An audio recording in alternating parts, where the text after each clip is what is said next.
So first of all, why do you like to coach debate? I love to coach debate because debate is what influenced how I think and operate more than probably any other thing. The habits formed by over and over and over thinking through processing an issue, using different mental frameworks and models for analyzing data, and then most importantly, learning to look at things from the other side and listening. Those are the most important 21st century life skills, but I mean, they're good for you too. So, uh, Right. debate is like life in a little practice box, and so that's why I like it. And would you say that those were the main benefits of debate, being able to practice life in that practice box? I think so. I would just add that there's a little bit of real life to it also because it's a lifetime network. You're going to get hired by debaters or not.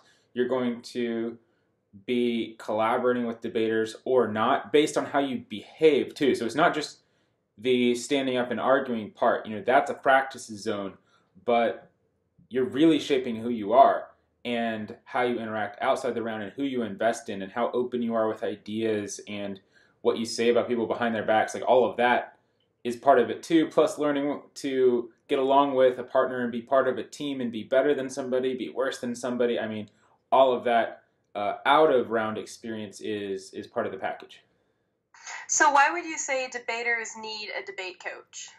Debaters need a coach far more than they need a teacher. There are a lot of people who are in debate that are in education. They're just kind of doing what other people say. And that person hires a teacher, but they really need to transition to self-learning and self-managing and getting a coach that helps them process issues, helps them commit to being better, and then actually do it. So I've had so many students who they're like, I know I need to not speak as fast, and they need a coach to say, stop it.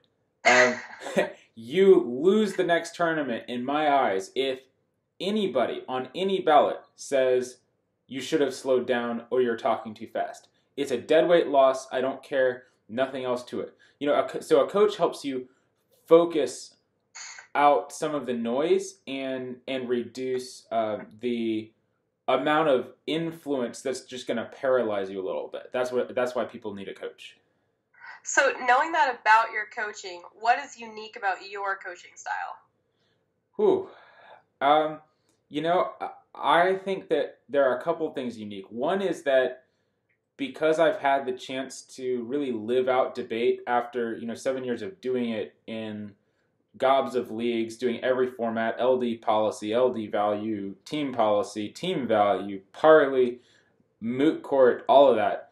I also have some business experience too, with briefing some of the largest companies in the world's executives, being yelled out of conference rooms, getting a chance to wow audiences, being a conference speaker in business, all that kind of stuff, plus managing people, writing sales proposals, interviewing people. So I kind of am always trying to push people past just viewing their debate preparation as debate preparation and seeing far further in life. That's what's unique about how I coach.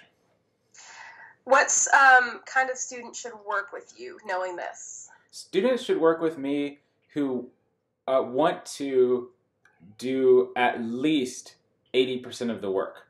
I'm not a coach who sits there and helps you, research or something like that. I'll teach you some about research and then I'll kick your butt and say, go do it. You have no excuses. I want to see something within 2 hours. Or like yesterday, I had a call with a kid who has been waffling on writing a case for forever, and we had scheduled an hour call, and I said, I'm hanging up. You're calling me back in 20 minutes with a case, and you're going to debate with it. And he wrote a whole case in 20 minutes, and it was awesome. But somebody who shuts down under that kind of coaching or isn't ready for it yet, that's not usually who is best to be my student. My students are usually the ones who are like, yeah, I'm going for it, I'm going for it. And they want a little bit of Russian gymnastics coach to help them achieve their full potential. All right, so lastly, just a little bit of background. How well did you do before or after debate? In debate, I did really well. In high school, I was third in team policy in the pre-STOA NCFCA split days, so 2004.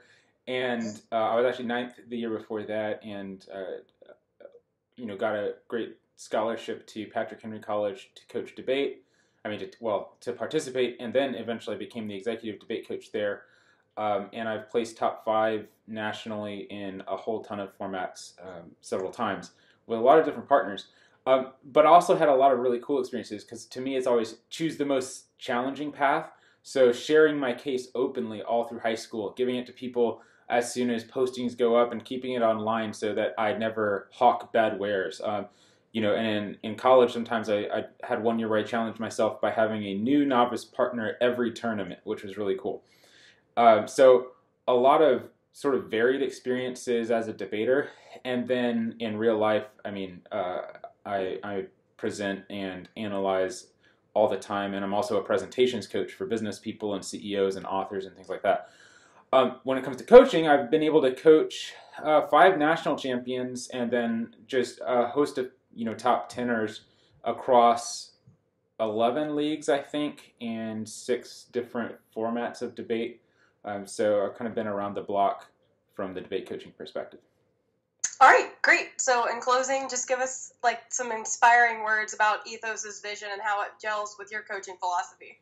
So Ethos's vision is all about lifelong wisdom. And you don't have to be a national champion. You don't have to be the best. What we want to see is we want to see you be better than you were, and not someone who's cranked out as a winning machine who on the backs of other people, is going to their whole life win at all costs. We want to see and coach and partner with and be lifelong friends with people who want to take the high road and do what's harder and better. And so that's why we really tap into classical rhetoric, which always says you have to move people towards the good. And we're at war with the school of the sophists since the time of Plato. We're the school of Aristotle, and the school of every word you say has moral charge and it matters, and you have to think about that, and you need to earn the right to speak.